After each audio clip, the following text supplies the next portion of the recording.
রাজনীতির সুযোগ দেওয়া যাবে না, যাবে না, যাবে না। এই আওয়ামী লীগ বাংলাদেশের প্রশাসনকে কলুষিত করেছে, এই আওয়ামী লীগ বাংলাদেশের শিক্ষা ব্যবস্থাকে ধ্বংস করেছে, এই আওয়ামী লীগ বাংলাদেশের মানুষের ধর্মীয় মূল্যবোধকে আঘাত করে বাংলাদেশকে উগ্রবাদী জঙ্গিবাদী সাম্প্রদায়িক রাষ্ট্র হিসেবে বহির্বিশ্বে পরিচিত করিয়েছে।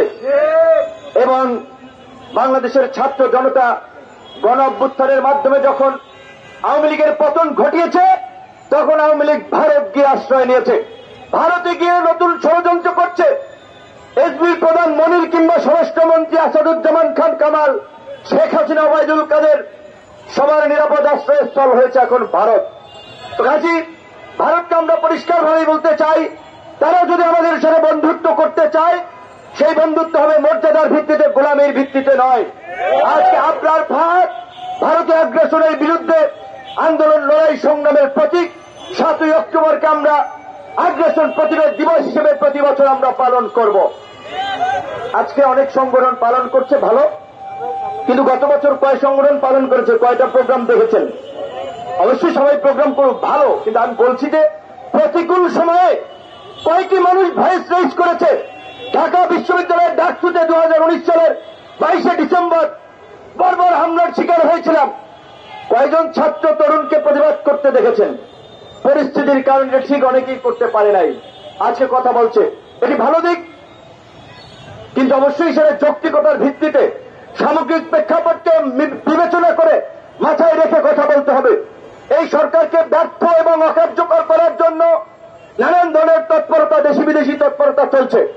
কারণ এই সরকারকে ব্যর্থ করে আরেকটা নিয়ন্ত্রিত সরকার কিংবা তারপরে নির্বাচনের পরে আরেকটা দুর্বল সরকারের মাধ্যমে যেন বিদেশি প্রভুরা যেন বাংলাদেশের উপরে ছড়ি ঘোরাতে পারে।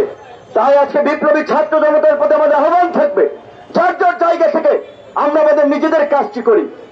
রাষ্ট্র সংস্কার, সংবিধান সংস্কার, আইনের সংস্কার, নিজেদের মানসিকতার যদি পরিবর্তন না করি, সমাজের পরিবর্তন না করি, রাষ্ট্র সংস্কার, সংবিধান সংস্কার করে কিচ্ছু হবে না।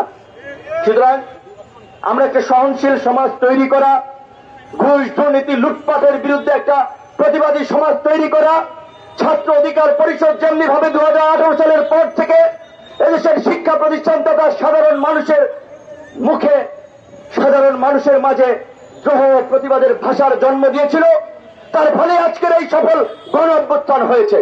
ছাত্র অধিকার পরিষদ তৈরি হয়েছে বলেই আজকে আমি ডাক্তার ভিপি নূর তৈরি হয়েছি।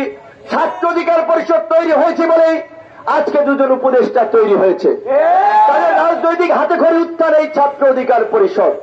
এমনকি এই আন্দোলন সংগ্রামের নেতৃত্বের অগ্রভাগে ঢাকা থেকে ঢাকার বাইরে আপনারা যদি খোঁজ খবর নেন, অধিকাংশই ছাত্র অধিকার পরিষদের নেতা কর্মী কিংবা ছাত্র অধিকার পরিষদ থেকেই তাদের উত্থান।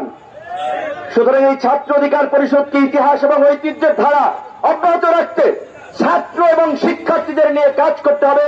আজকে ছাত্র রাজনীতি বন্ধের যে আওয়াজ উঠছে, এটি সুস্থ ধারার ছাত্র রাজনীতি বন্ধের জন্য নয়। অপরাজনীতিতে আতঙ্কিত হয়ে আর কোন শিক্ষার্থী থেকে যেন আবরার, সনি, আবু বকর, হাফিজের মতো শিক্ষা প্রতিষ্ঠানে জীবন দিতে না হয়, সেই কারণে শিক্ষার্থীরা আতঙ্ক থেকেই আজকে অপরাজনীতির বিরুদ্ধে আওয়াজ তুলছে। ছাত্র অধিকার পরিষদ যে একটা অধিকার ভিত্তিক ছাত্র রাজনীতির মাধ্যমে ক্যাম্পাসগুলোতে যে পরিবর্তন ঘটিয়েছে, সামগ্রিকভাবে আজকে এই যে জাতীয় রাজনীতির পরিবর্তন নিয়ে এসেছে, এই পরিবর্তনের অঙ্গীকার সাধারণ শিক্ষার্থীদের সামনে তুলে ধরতে হবে।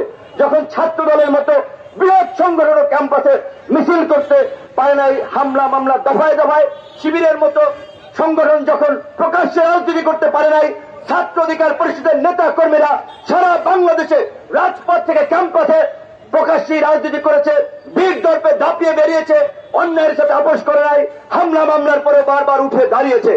আজকে সকল কলেজ বিশ্ববিদ্যালয়ে অনতিবিলম্বে ছাত্র সংসদ নির্বাচনের মাধ্যমে শিক্ষার্থীদের মধ্যে গণতান্ত্রিক মূল্যবোধ এবং সুস্থ ধারার ছাত্র রাজনীতি চর্চার পরিবেশ তৈরি করে দিতে হবে। মাথা ব্যথা হলে মাথা কেটে ফেলার কোন সমাধান নয়, তার প্রতিকার এবং নির্ণয় পথ আমাদেরকে খুঁজতে হবে। যেহেতু আজান দিয়ে ফেলেছে, আমি আর বক্তব্য লং করব না। ধন্যবাদ।